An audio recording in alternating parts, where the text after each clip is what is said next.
15 years and not even a handshake.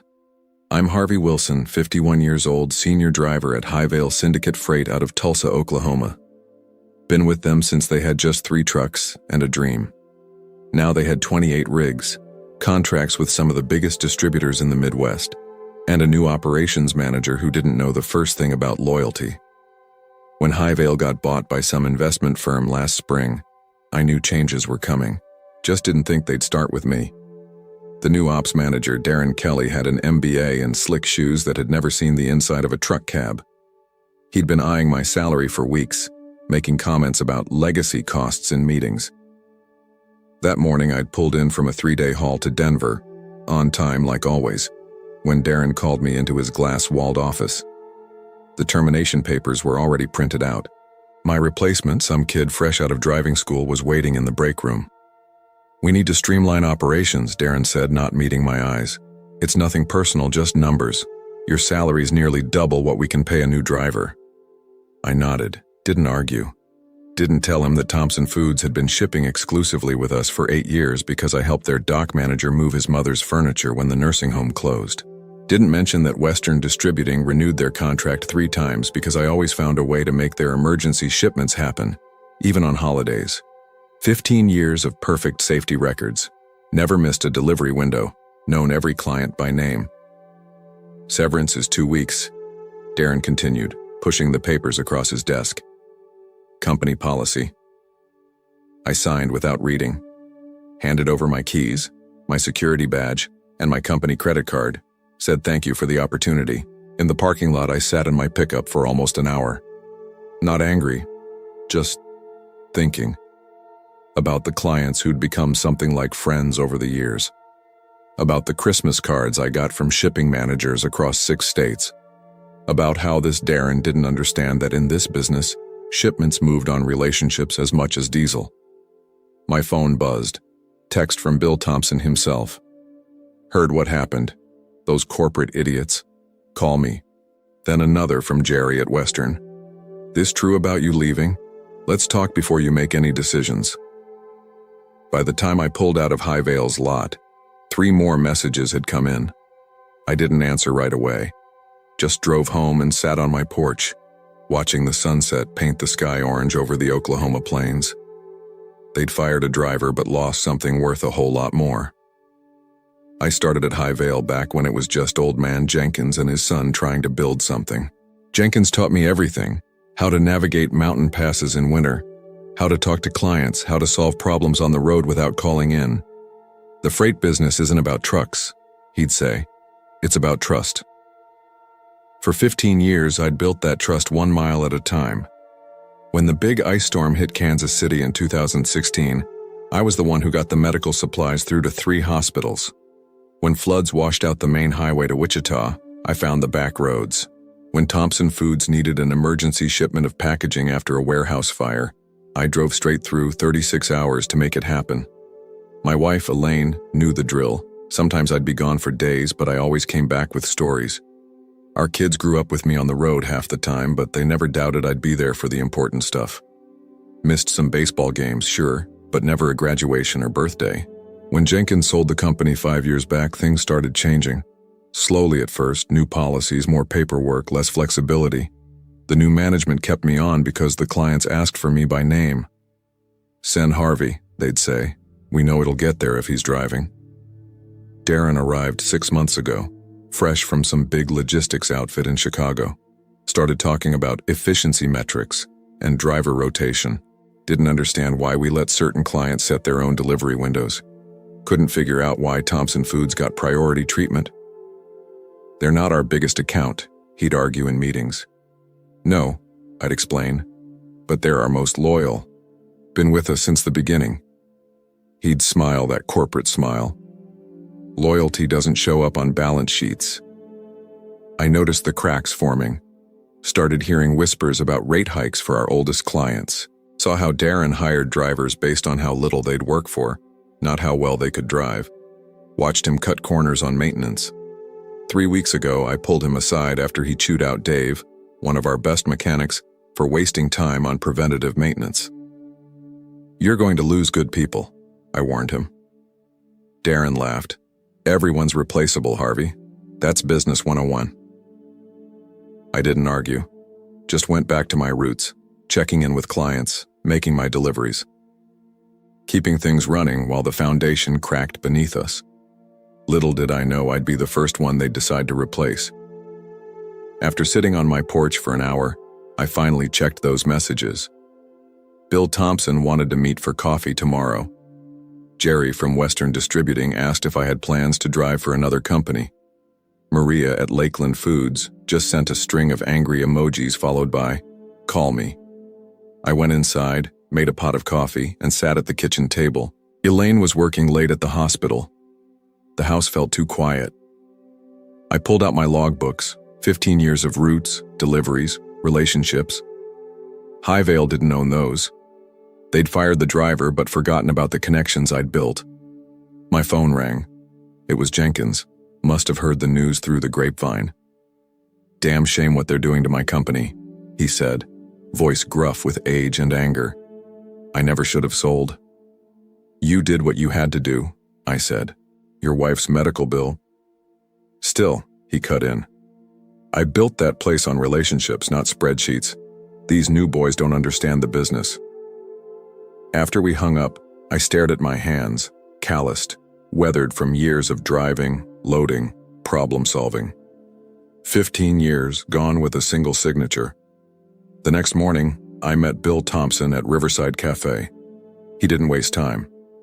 "I heard what happened," he said, sliding into the booth. "Bunch of idiots. You've personally saved our bacon more times than I can count." "Just doing my job," I said. "No," Bill shook his head. "You did more than your job. Remember when our cooling system failed at the Broken Arrow warehouse? You got that shipment to our backup facility at 2 a.m. in a snowstorm." I shrugged. "Freight doesn't wait for good weather." Bill leaned forward. "We've got a contract with Hy-Vale, but it's got a 30-day termination clause. Who are you driving for next? Because that's where our business is going." I hadn't even thought about next steps yet, but Bill's words planted a seed. By lunchtime, I'd met with Jerry from Western, who said the same thing. By dinner, 3 more clients had reached out with similar messages. Driving home, I passed Hy-Vale's yard, saw my old truck, already reassigned to that young driver. Through the office windows, I could see Darren in a meeting, pointing at charts on a screen. That's when it hit me. Darren saw drivers as interchangeable parts, but clients saw us as relationships. For 15 years, I'd been the face of Hy-Vale to most of our major accounts. I wasn't just a driver, I was their trusted partner. I pulled into my driveway, mind racing. Called my buddy Frank, who'd left Hy-Vale last year to drive for a competitor. "What would it take," I asked, "to start our own outfit?" Frank was quiet for a moment. "You serious about this, Harvey?" "Never been more serious in my life." "You'd need capital, licenses, insurance." He started listing. "And clients," I added, "which I've got." That night, Elaine found me at the kitchen table, surrounded by notes and calculations. "What's all this?" she asked. I think," I said slowly, "I'm starting a freight company." 3 days after being fired, I walked back into Hy-Vale's office. Not to beg for my job, I was past that, but to collect the personal items from my locker and talk to a few of the drivers I'd mentored over the years. Darren spotted me in the break room, talking with Doug and Alejandro, 2 drivers who'd started under my guidance. His face darkened as he marched over. "Harvey, this is private property," he said. "You can't just walk in and disrupt operations." "Just collecting my things," I said, holding up my old thermos and the family photo that had been in my locker. "And saying goodbye to friends." Darren crossed his arms. "I've heard you've been talking to our clients." So that's what this was about. Word travels fast in the freight business. "They called me," I corrected, "to ask why I wasn't delivering their shipments anymore." "Well, stop it," Darren snapped. "Those are Hy-Vale accounts. Interfering with our client relationships could be construed as tortious interference with business relationships." He pronounced each word like he'd rehearsed it with a lawyer. Maybe he had. "Can't control who calls me," I said, keeping my voice even. "Or what decisions they make about their shipping needs. Darren stepped closer. Listen carefully, Harvey. You signed non-compete and non-solicitation agreements when you joined Hy-Vale. If you try to poach our clients, we'll bury you in legal fees. I hadn't expected this, couldn't afford a legal battle.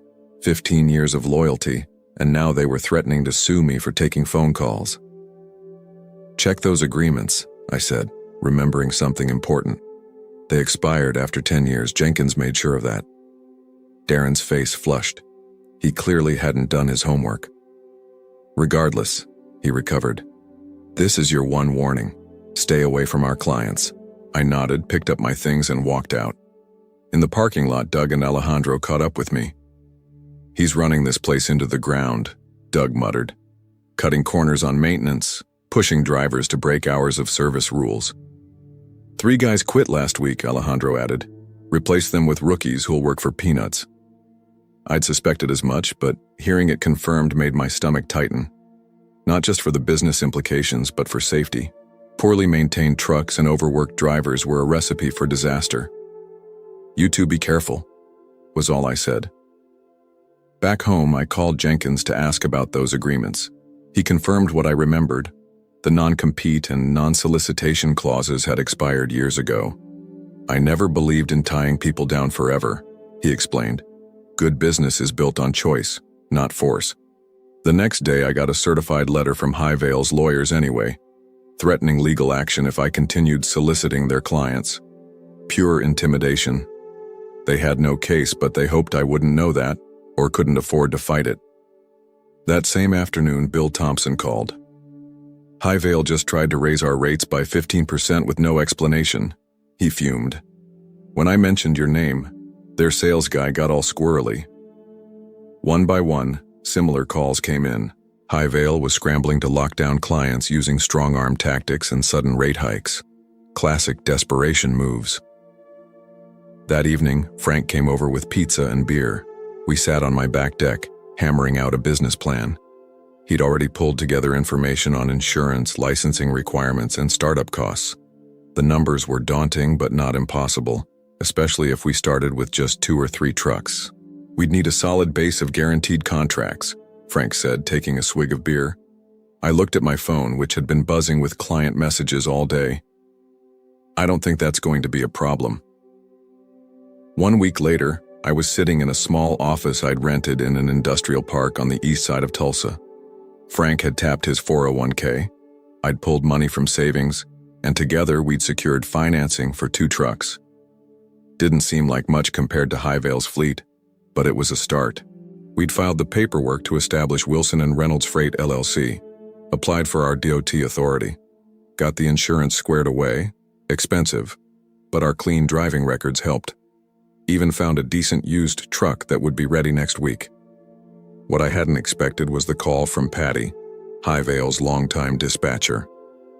Harvey, you got a minute? Her voice was hushed, like she was hiding in a bathroom or storage closet. Always, Patty. What's going on? It's worse than you know, she said. After you left, Darren brought in some consultant who's been going through all the contracts, looking for ways to squeeze more money out of everyone. She paused, and I heard papers shuffling. But that's not the worst part. They're planning to shut down the Tulsa operation entirely in 6 months. Move everything to Kansas City where they've got some tax incentive deal. Everyone here is getting laid off. They just don't know it yet. The news hit me like a physical blow. Hy-Vale had been a Tulsa fixture for decades. 40-some families depended on those jobs. How sure are you about this? I asked. 100%. I saw the documents myself when I was filing. Darren left them on his desk, real careless. They've already started looking at warehouse space in Kansas City. After she hung up, I sat at my empty desk, staring at the wall. This wasn't just about me anymore. It was about all the people who'd be blindsided 6 months from now. Frank arrived with coffee and donuts, excited about the used Peterbilt he'd found at a good price. He stopped short when he saw my face. What happened? I told him what Patty had shared. His expression hardened as I spoke.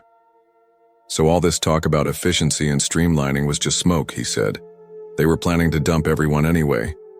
Seems that way. Frank sat down, Coffee forgotten. We need to think bigger, Harvey. What do you mean? If they're shutting down in 6 months anyway, we should be planning to pick up as much of that business as possible. Not just a client here and there, all of it. He was right.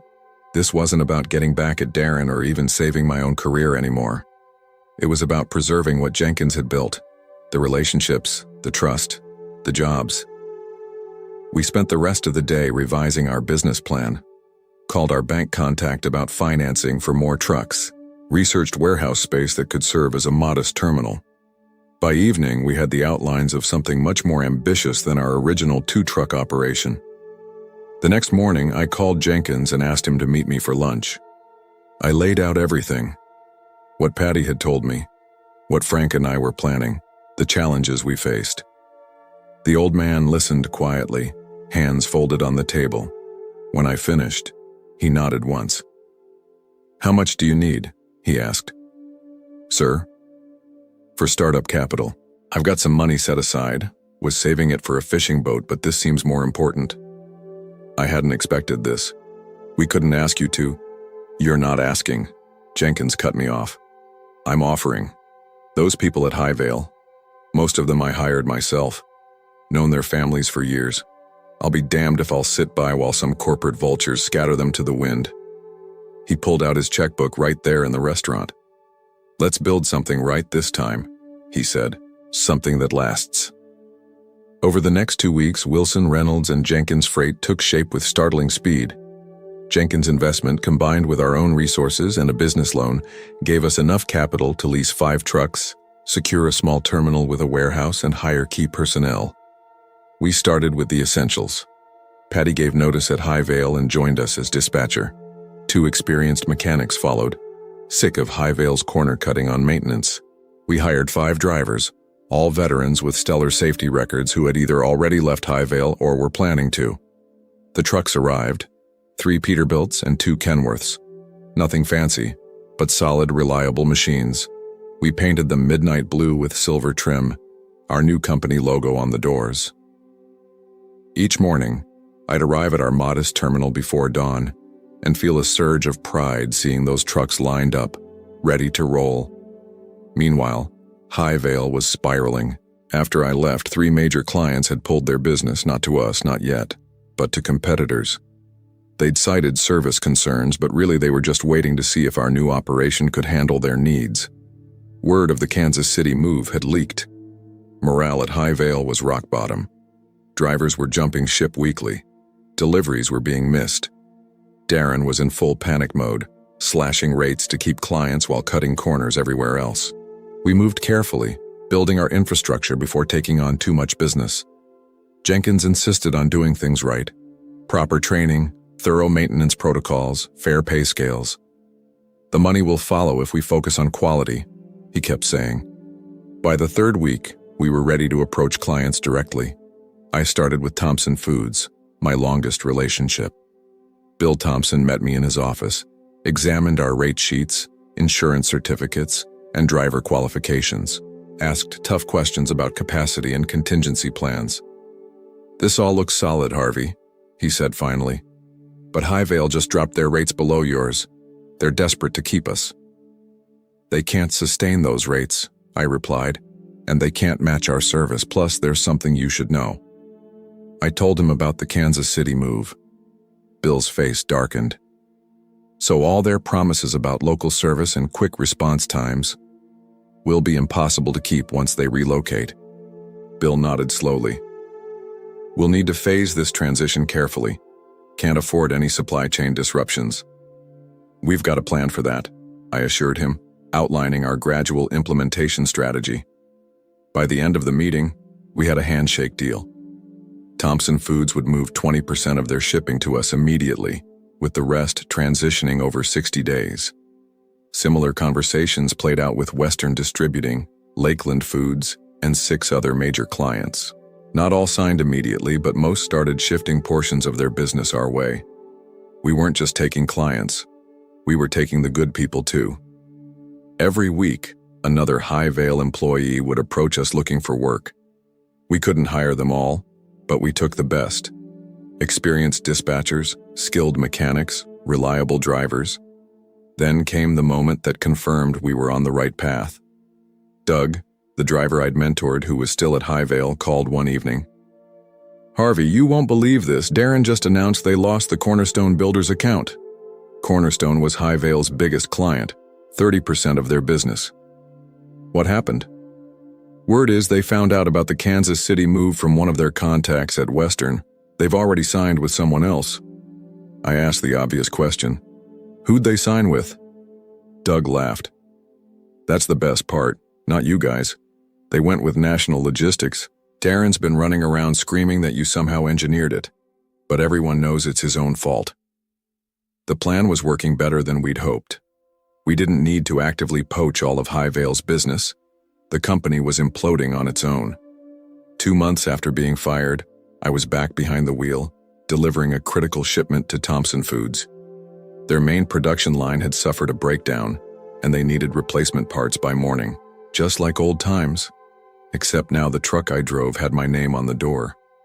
As I backed up to Thompson's loading dock at 4 a.m., Bill himself was waiting, despite the early hour. "You're a lifesaver, Harvey," he said as I handed him the manifest. "Our production manager says we can be back online within 2 hours now." I helped unload, then joined Bill in his office for coffee. He seemed distracted, checking his phone repeatedly. "Everything okay?" I asked. "Just waiting for confirmation on something," he said, pouring more coffee. "Should be any minute now." His phone buzzed. He read the message, then smiled. "It's official. As of this morning, we've terminated our contract with Hy-Vale. You're now handling 100% of our freight." I knew this was coming. We'd been gradually taking on more of their business, but hearing it formalized still felt momentous. "Appreciate your trust," I said simply. "Trust is why you got it," Bill replied. "But you should know you're not the only one. Western Distributing cut ties with them yesterday. Lakeland Foods the day before. From what I hear, Hy-Vale has lost 80% of their Tulsa business in the last 6 weeks." On the drive back to our terminal, I passed Hy-Vale's yard. The lot was half empty. A for lease sign had appeared on the fence. Through the office window, I could see Darren on the phone, gesturing frantically. I didn't feel the satisfaction I'd expected. Just a quiet sense that things were working out as they should. We hadn't stolen anything. We'd simply built something better, something based on the values that had always mattered in this business. Back at our terminal, Jenkins met me in the break room. "Have you heard?" he asked. "About Hy-Vale losing most of their clients?" "Yeah." Jenkins shook his head. "More than that. They're declaring bankruptcy, effective immediately." 6 months after being fired from Hy-Vale, I stood in the yard of Wilson, Reynolds, and Jenkins Freight, watching our fleet, now 15 trucks strong, head out for the day's deliveries. Our small terminal had expanded to include a proper warehouse and maintenance facility. We employed 32 people, most of them former Hy-Vale workers. Hy-Vale Syndicate Freight no longer existed. After the bankruptcy, their assets had been liquidated, their contracts scattered to various competitors. We'd acquired 3 of their trucks at auction, good machines that had been poorly maintained. Our mechanics had spent weeks getting them back into proper shape. Darren had left town. Last I heard, he'd taken a position with a logistics firm in Phoenix. The investment group that had bought Hy-Vale from Jenkins had written off the entire venture as a loss. Jenkins joined me in the yard, leaning on his cane. At 73, he wasn't actively managing day-to-day operations, but he came by most mornings to have coffee with the drivers and share his wisdom. "Never thought I'd be back in the freight business," he mused, watching a Peterbilt pull out loaded with industrial equipment bound for Kansas City. "Having regrets?" I asked. He laughed. "Hell no. Best decision I've made in years." We walked back inside where Patty was coordinating the day's routes. Frank was reviewing maintenance schedules with our lead mechanic. The place hummed with purposeful activity. "You know what makes this work?" Jenkins said, pouring himself another cup of coffee. "It's not the trucks or the contracts or even the capital. It's the people." He wasn't wrong. We'd built something valuable because we valued the right things. That afternoon, I took a rare day off. Drove out to the lake with Elaine, Sat on the dock with fishing poles, not really caring if we caught anything. Happy? She asked simply. I considered the question, watching the sun glint off the water. Yeah, I said. I am. Sometimes the long haul isn't about the miles. It's about the journey back to what matters. Dear listeners, the first story has come to an end. Now, let me take you into the second tale. Don't go anywhere. I believe you'll be drawn in from the very first moment. We need younger talent who will work for half your salary, he told me bluntly across his glass desk. You're just too expensive for where we're headed. My name is Sean Whitaker, 50 years old, senior client relations executive at Trivanta Corp in Phoenix, Arizona. 15 years of building their client portfolio from the ground up, and it ended with an 8-minute conversation on a Tuesday morning. I'd seen it coming for months. Ever since Troy Ellison took over as regional director, there had been whispers. Restructuring, modernization, cost-cutting, all the corporate buzzwords that usually mean someone with experience is about to be shown the door. Troy was 34, wore tailored suits that cost more than my first car, and had a habit of talking about disruption like it was something you ordered at a coffee shop. During meetings, he'd glance at me with this look. Not dislike, just impatience. Like I was a landline phone in a room full of smartphones. Something that still worked but didn't belong. The market's changing, he continued, barely looking up from my personnel file. We need people who understand digital natives, social media engagement. You know how it is. I did know. I just didn't agree. I'd built relationships with our top clients through thousands of phone calls, hundreds of in-person meetings, and 15 years of solving problems that marketing algorithms couldn't touch. When James from Halcyon Manufacturing had production delays that threatened to bankrupt him, I restructured his entire payment schedule over a weekend. When Catherine from Westridge Holdings lost her husband, I personally delivered the contract extensions so she wouldn't have to worry about business on top of everything else. But Troy wasn't interested in those stories. He was looking at my salary and seeing a number that could be cut in half with a 20-something replacement. I understand completely, I said, and shook his hand. He seemed relieved by my calmness, even thanked me for my professionalism. As I packed my office that afternoon, Lisa from accounting stopped by. She'd been there almost as long as I had. You okay? She asked, hovering in the doorway. I'm fine, I said, and meant it. They don't know what they're doing, she whispered, glancing down the hall. Troy's got the board convinced he's some kind of prophet. I just nodded and continued emptying my desk. What neither of them realized was that I wasn't angry.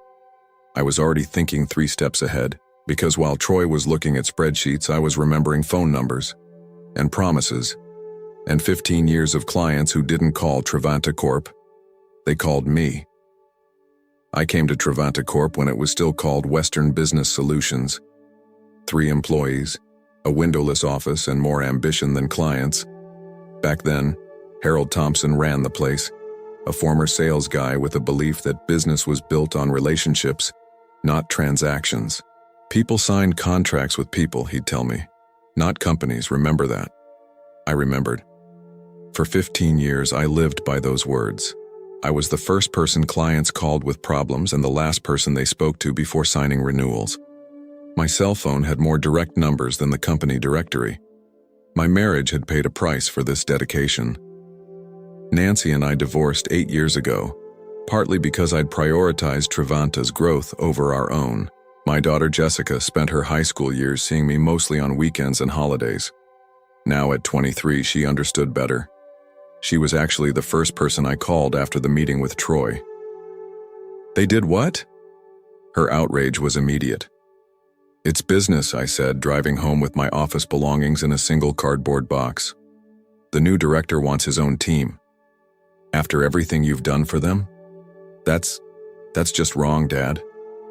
She wasn't wrong, but I wasn't interested in being right. I was interested in what came next. The signs had been appearing for months. Harold had retired last year, selling his majority stake to investors who promised to maintain the company culture. 6 months later, Troy arrived with his PowerPoints and his MBA speak. Suddenly, our quarterly meetings were full of terms like market penetration and client acquisition cost. Nobody mentioned relationships anymore. 3 weeks ago, I'd walked past the conference room and overheard Troy talking to someone from HR. The legacy staff compensation is out of alignment with industry standards, he was saying, especially in client relations. Legacy staff, that's what I was now, a relic. I'd gone back to my office and pulled up my contact list. Not the company CRM, my personal records, names, numbers, 15 years of notes about kids' graduations, vacation homes, favorite restaurants, information you couldn't download from a database. Then I'd made a call to Daniel Blake, an old colleague who'd left 5 years earlier to join a competing firm. We'd stayed in touch, grabbing lunch every few months. "How's Lennox and Blake treating you?" I'd asked casually. "Growing fast," he'd said. "Actually, we were just talking about expanding the client relations team." I remembered smiling. That's good to know. The day Troy finally called me into his office, I already had Daniel's offer letter in my email inbox. 3 days after being let go, I sat in the parking lot of Crestwick Golf Club, watching Troy arrive for his 2 p.m. tea time. He was meeting with James from Halcyon Manufacturing, my biggest client for the past decade. From my car, I could see them shaking hands, Troy's enthusiastic gestures, James's polite but reserved smile. That's when it truly hit me. Troy wasn't just replacing me. He was trying to step into my shoes. He thought client relationships could be transferred like files on a computer. Meeting by meeting, handshake by handshake, he was planning to insert himself into the connections I'd spent 15 years building. I watched them walk toward the first tee, and something settled inside me. Not anger, clarity. I started my car and drove straight to Lennox and Blake's downtown office. Daniel met me in the lobby, surprised to see me. "I thought you were taking a week to think about our offer," he said. "I'm done thinking," I replied, "but I want to modify the terms."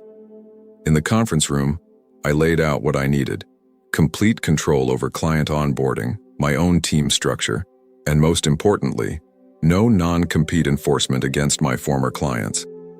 Daniel listened, then called in Patricia Lennox herself. "You're essentially asking to bring your client base with you," she said after I'd explained my plan. "I'm not taking anything that isn't already mine," I responded. "These relationships exist because of 15 years of work. The contracts might belong to Trivanta, but the trust belongs to me." Patricia studied me for a long moment, then nodded. "Make it happen, and the terms are yours." That evening, I sat at my kitchen table with a legal pad and my phone. I didn't feel vindictive. I felt purposeful. This wasn't about revenge. It was about respect for the work I'd done and the promises I'd kept. Jessica called while I was making my list. "How are you doing, Dad?" "Really?" I thought about it. "Better than expected," I told her. "Sometimes you need to get pushed out to see where you actually belong." "So what's next?" "I'm starting over." I looked down at my notes, 10 names circled on the page, but not from scratch. After we hung up, I opened my laptop and began drafting emails, not to clients, but to their assistants, the people who actually controlled access. People I'd always treated with the same respect as the executives they worked for. "Would you let them know I've moved to a new position? I'd appreciate a chance to update them personally."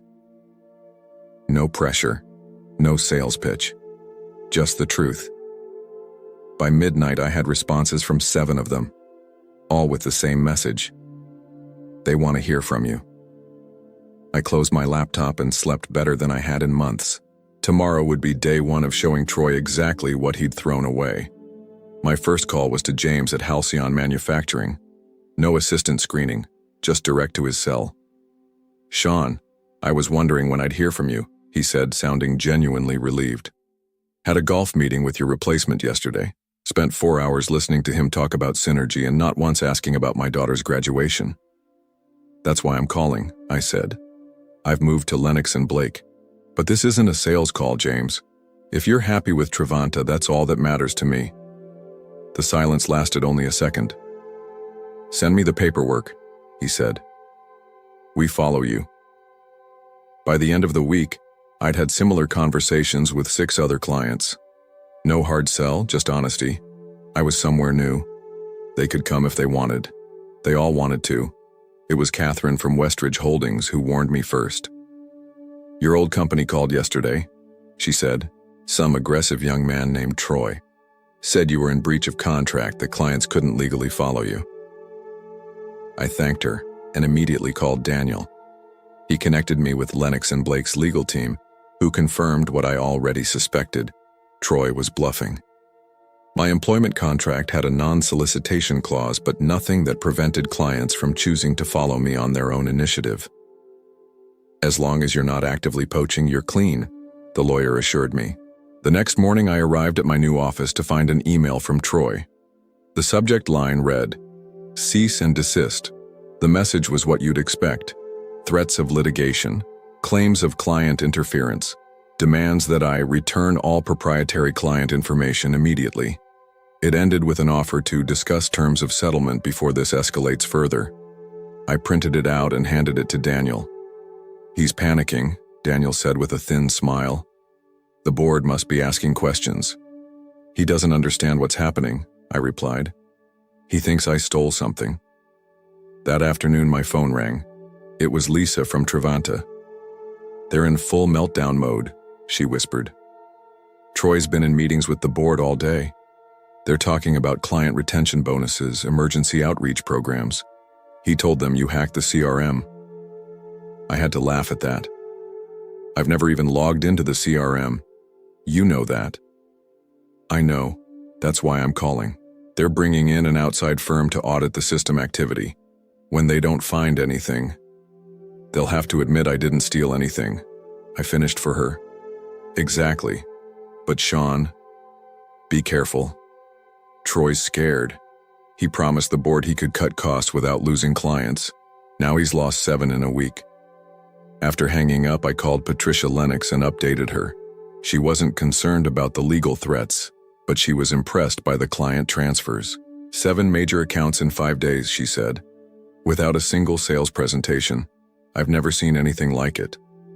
"It's not about sales," I told her. "It's about trust." Just as I was leaving for the day, my phone buzzed with a text from a number I didn't recognize. "This is Troy Ellison. We should talk in person. Tomorrow 9 a.m. at Copper Blues downtown. This doesn't need to get uglier."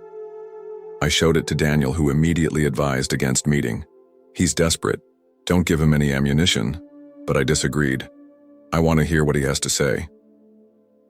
The next morning I arrived at Copper Blues 15 minutes early and chose a table in the back with a clear view of the entrance. Troy walked in at 9:05, scanning the restaurant until he spotted me. His confident stride couldn't hide the tension in his shoulders. "Thanks for coming," he said, sliding into the booth. "I think we got off on the wrong foot." I didn't respond, just waited. "Look," he continued, leaning forward, "what would it take to stop this client exodus? The board is breathing down my neck. Whatever Lennox is paying you, we can match it, plus a signing bonus." And just like that, I knew I had him exactly where I needed him. "I'm not interested in coming back," I said simply. Troy's professional smile faltered. "Then what do you want? A consulting arrangement? Finder's fees for the accounts you're taking?" I took a slow sip of my coffee. "You still don't get it, do you? This isn't about money." "Everything's about money," he replied with absolute certainty. "That's why you're losing." I set my cup down. Those clients aren't following me because I offered better rates or flashier service packages. They're following me because for 15 years I answered their calls on weekends. I remembered their kids' names. I treated them like people, not accounts. Troy's expression hardened. "Very touching, but let's be practical. Name your price to stop poaching our client list." "I haven't poached anyone. I haven't breached any contracts. I simply let people know where I landed, and they made their own decisions." He leaned back, studying me. "The board isn't happy. They brought me in to modernize things, streamline costs, not lose millions in accounts overnight." "And who did they blame when you told them?" I asked. His slight flinch told me everything. That's not relevant. It is to me. I leaned forward. Because I'm guessing you didn't tell them the truth. That you fired the person responsible for maintaining those relationships without understanding what that meant. That you looked at my salary as a liability instead of an investment. Troy's jaw tightened. They understand necessary restructuring comes with temporary disruption. Is that what you call losing 30% of your revenue base in a week? Temporary disruption? That hit home. His eyes widened slightly. 30%, it's 7 clients. 7 clients who represent nearly a third of Trivanta's annual billing, I clarified. But you wouldn't know that, would you? Because you were looking at salary spreadsheets, not client value reports. The color drained from his face. I knew then that he'd been selectively reporting the damage to the board. How many more are at risk? He asked, his voice lower. All of them, I said honestly. Every major client I handled for 15 years has reached out. I haven't even had to make the calls. He stared at me for a long moment. What happens if I go back to the board and tell them you've been actively soliciting our clients? That you took proprietary information? Then you'd be lying, I replied calmly. And your IT audit will prove it. I didn't take a single document, download a single file, or breach a single confidence. The only thing I took was 15 years of relationships that I built personally. You can't threaten me with falsehoods, Troy. He drew back as if I'd slapped him. How did you know about the IT audit? I just smiled. People talk to people they trust. That's another thing you don't understand about this business. Troy's phone buzzed. He glanced at it, and something in his expression changed. A flash of panic quickly suppressed. I need to take this, he said, standing abruptly. We're not finished. But as I watched him hurry outside to take the call, I knew we were. Whatever was happening at Trivanta was accelerating faster than he could control. Later that afternoon, Daniel stopped by my office with a puzzled expression. You just got a call from Harold Thompson, he said. Isn't that your former boss? The one who retired? Former boss and former owner, I corrected him. Did he leave a number? Said you'd have it. Also said, and I'm quoting here, the board called an emergency meeting. They want to talk to you yesterday. I nodded, unsurprised. Thank you. After Daniel left, I sat back in my chair, considering my next move. The pieces were falling into place faster than I'd anticipated. Harold wouldn't have called unless something significant was happening. I picked up my phone and dialed his number from memory. They're in a full panic, Harold said without preamble when he answered. When the board realized exactly which clients had left, they called me to ask what the hell was happening. I leaned back in my chair. And what did you tell them? The truth. That the reason Trivanta has had such a stable client base was because of you. That you were worth every penny they paid you and then some. I appreciate that, Harold. It's not about appreciation, he growled. It's about 15 years of work being flushed down the toilet by some kid who thinks business is run on algorithms. The board wants an emergency session. They're asking if you'd consider coming back. I wasn't surprised, but it wasn't what I wanted. I'm settled at Lennox and Blake now. With 7 of our biggest clients, Harold noted dryly. Soon to be 10, I admitted. 3 more are finalizing their paperwork this week. A low whistle came through the phone. No wonder they're panicking. That's 46% of Trivanta's annual revenue, I finished for him. The line went quiet for a moment. You always did know everyone's numbers better than they did themselves, Harold finally said. So what's your play here, Sean? Because the board is ready to offer you Troy's job to stop the bleeding. It was tempting for about 3 seconds. Then I remembered Troy's dismissive tone, the way he'd barely looked at me during our final meeting, how quickly 15 years of loyalty had been reduced to a line item on a cost-cutting spreadsheet. I'm not interested in his job, I said. But I am interested in something else. Name it. A partnership arrangement. Lennox and Blake and Trivanta shared client services for accounts that would benefit from both firms' specialties. Harold was silent for a moment, processing. You want the board to authorize a partnership with the company that's currently gutting their client list? I want them to recognize reality, I corrected. At the rate things are going, Trevanta won't have enough major clients left to sustain operations. But a partnership would stabilize both companies. My clients get the best of both worlds. Trevanta keeps partial revenue instead of losing it entirely, and Lennox and Blake gains market share without a full-on war. And Troy? That's the board's decision, I said, though we both knew what would happen. I have no interest in his future. My only concern is for the clients and the employees who've been caught in the middle of his restructuring. Harold chuckled. You always were better at the chess game than anyone gave you credit for. I'll present it to the board tomorrow, 9 a.m. sharp. After hanging up, I called Patricia Lennox to my office and laid out the proposal. She listened intently, occasionally making notes. This is unusually generous, she said when I finished. We could just wait another month and pick up the remaining clients when Trevanta implodes. We could, I agreed. But that would hurt a lot of good people who work there. This way both companies win, the clients get optimal service, and nobody loses their job because of one man's short-sightedness. Patricia studied me for a long moment, then nodded. You really aren't doing this for revenge. Revenge is wasteful, I said. I'm interested in building something better. The next morning, my phone rang at 9:45. Harold, calling from the board meeting. They're in, he said simply. Full partnership agreement, pending legal review, and Troy's been asked to tender his resignation, effective immediately. And the employees? No further restructuring, he confirmed. The board admitted they got too caught up in Troy's vision of cost-cutting. They forgot what actually makes this business work. I thanked him and hung up, feeling a weight lift that I hadn't even realized I'd been carrying. It wasn't about winning. It wasn't about revenge. It was about setting things right. Patricia appeared in my doorway, eyebrows raised in question. We have a deal, I told her. Now we build something better than either company could have managed alone. She smiled. All because they underestimated the quiet guy who just nodded and walked away. 6 weeks later, I stood at the podium in Lennox and Blake's conference room, facing a crowd of familiar faces, clients from both companies, board members, staff. The partnership announcement was being made official today. Troy wasn't there, of course. Last I'd heard, he'd taken a position with a startup in Tucson where his cost-cutting approach might actually be appropriate. Today marks the beginning of something unique in our industry, I said, looking across the gathered faces.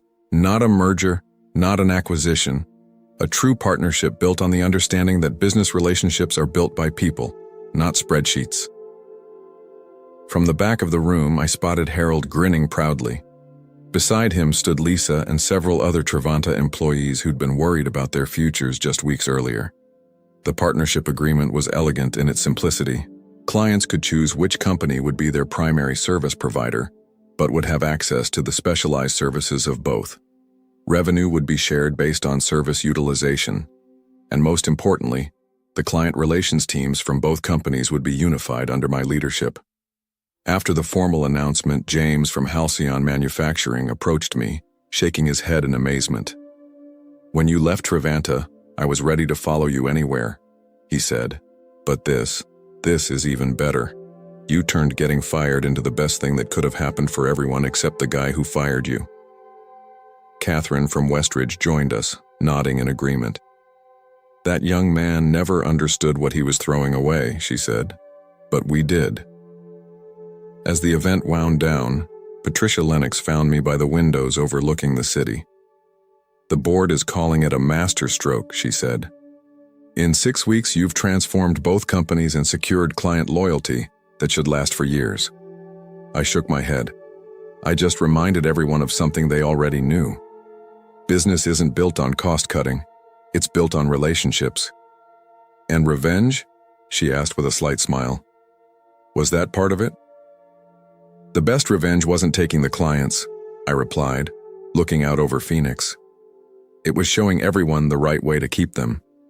1 month after the partnership announcement, I left the office early to meet Jessica for dinner. She'd been following the whole story with a mix of pride and amazement. So technically, you're now more powerful than you were before, she said as we settled into our booth at the restaurant. I shrugged. It's not about power, it's about doing things the right way. Still, she persisted. The guy who fired you is gone. You've basically got 2 companies reporting to you now, and all your clients think you're some kind of business genius. I'm just a guy who answers his phone on weekends, I said, smiling. After dinner, I drove home to my quiet house thinking about the journey of the past few months. From being unceremoniously dismissed to reshaping an entire sector of Phoenix's business landscape. It had never been about getting back at Troy.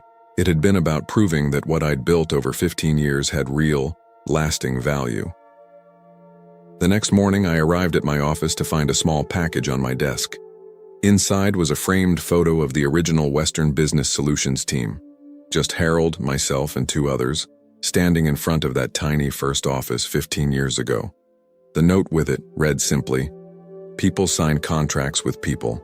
Never forget that. Harold." I placed the frame on my desk where clients would see it when they visited. A reminder of where it all started and why it mattered. Later that day, I had back-to-back meetings with clients from both Trevanta and Lennox and Blake. Not crisis management, not damage control, just the regular relationship-building conversations that had been my specialty for 15 years. As I picked up the phone to make my first call, I felt something I hadn't experienced in a long time, pure satisfaction. Not from winning a corporate battle, but from knowing that doing business the right way, the human way, still mattered. In the end, Troy had done me a favor. By trying to replace me with someone cheaper, he'd proven just how valuable I really was. And that was a lesson worth every minute of the journey.